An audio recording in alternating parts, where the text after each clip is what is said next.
If you close your eyes.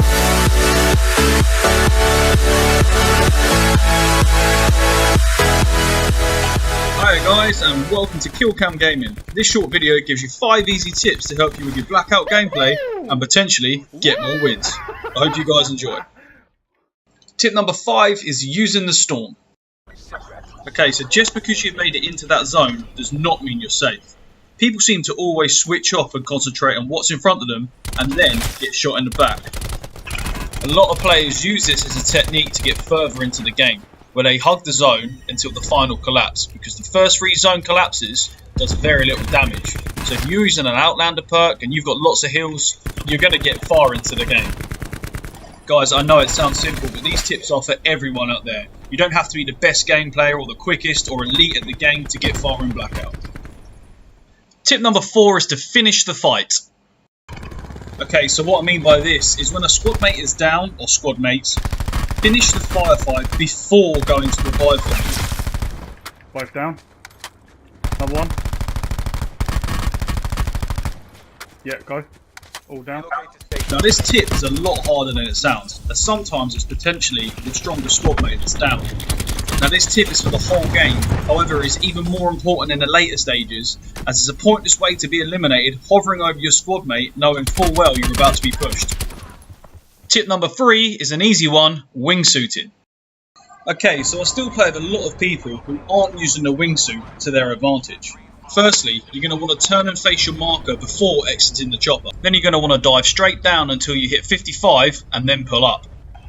So once you look at the speedo on the right hand side, you should be around 66, 67, and if you're not, you've probably done something wrong.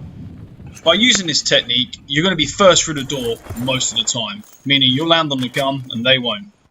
Alternatively, you can jump late. Use the same technique, but you can see where enemies are landing, so you can inform your squad mates or hot drop them yourself. Tip number 2 is to use your equipment.